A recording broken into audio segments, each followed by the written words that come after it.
Have you ever walked into a place and felt like you didn't exist? Not in some deep, philosophical way, but literally, as if the air around you refused to acknowledge your presence? Well, that's exactly what happened to Marcus Reed today. Imagine this. A man who owns a chain of luxury hotels walks into one of his own properties and gets treated like he doesn't belong there. What happens next will leave you speechless, and it might just make you rethink how we treat others. Hit subscribe below. Leave your thoughts in the comments, and let's dive into this jaw-dropping story. Marcus Reed was no ordinary guest. At 47 years old, he had built an empire from scratch, an empire known for its 5-star service and royal treatment. But today, he decided to test the waters himself. No flashy suit, no limousine, no entourage, just Marcus, checking in as any other traveler would. He stepped into Grand Sapphire Hotel, one of his crown jewels, expecting nothing less than perfection. Instead, he got indifference. At the front desk sat Lisa, a blonde woman in her mid-20s whose body language screamed, "I don't care." She leaned back in her chair, scrolling through her phone, completely ignoring him. Marcus cleared his throat, still nothing. He tapped lightly on the counter, still zilch. Finally, with a tone that could cut glass, she sighed. "Yeah?" It wasn't welcoming. It was dismissive. "I have a reservation," Marcus said calmly. "Marcus Reed." Lisa barely glanced at him before turning to her computer, typing slowly, as if even her fingers were bored. After what felt like forever, she shrugged. "Nope, nothing here." Marcus arched an eyebrow. "Are you sure about that?" "Pretty sure," she replied flatly, already going back to her phone. Marcus pulled out his phone and showed her the confirmation email. "It's right here." She gave it a lazy once-over. "Huh, weird. Maybe you made a mistake. Happens all the time." Her voice dripped with condescension, but Marcus knew better. This wasn't a glitch. This was prejudice, a silent judgment based on appearance alone. Still keeping his cool, he pulled out another phone, the one linked directly to the hotel's internal system. A few taps later, he found his reservation, along with something shocking. Lisa had manually deleted it. Bingo! He looked up at her name tag, suppressing a smirk. "Tell me something, Lisa." She hummed, distracted again by her phone. "What happens when you delete a reservation?" She blinked. It removes it from the system. No big deal. And who has the ability to do that?" "Only front desk staff," she mumbled, finally looking up. "Why?"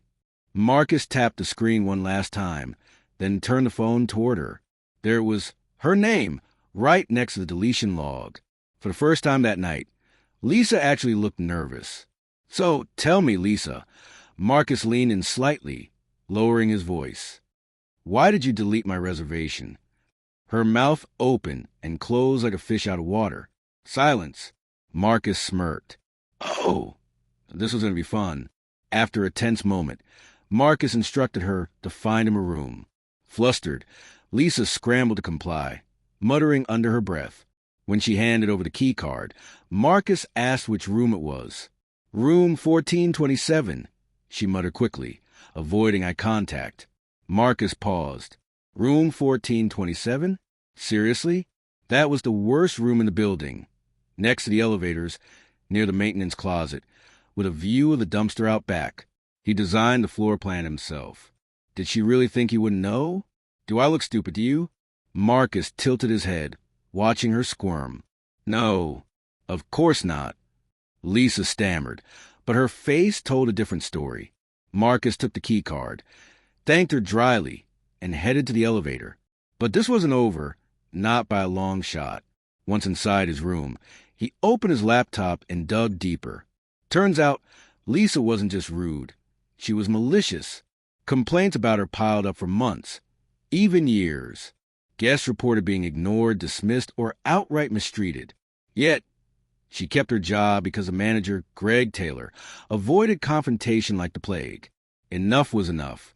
Marcus marched back to the lobby, bypassing Lisa entirely, and strode straight into Greg's office without knocking. Greg nearly jumped out his skin when he saw Marcus standing there. "Mr. Reed, What a surprise. Marcus shut the door behind him. Cut the act, Greg. We need to talk.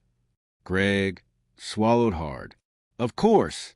What can I do for you? You can start by explaining why your employee just deleted my reservation. Greg paled. Deleted? Who did that? Marcus grinned. Take a wild guess. It was Lisa, wasn't it? Ding, ding, ding. Winner. Greg started sweating bullets. Listen, Mr. Reed, I was going to handle it. I swear.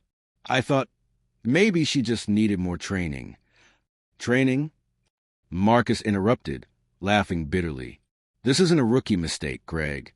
This is malice. And it's your problem now. Greg looked like he wanted to disappear. Here's what's going to happen, Marcus continued. You're going to fire her. Right now. In front of everyone. But, no buts. Do it. Now. 2 minutes later, the entire lobby watched as Greg delivered the news. Lisa tried to argue, cry, plead. It didn't matter. She was done. As she stormed out, throwing one last hateful glance over her shoulder, Marcus couldn't help but feel satisfied. Justice served. Almost.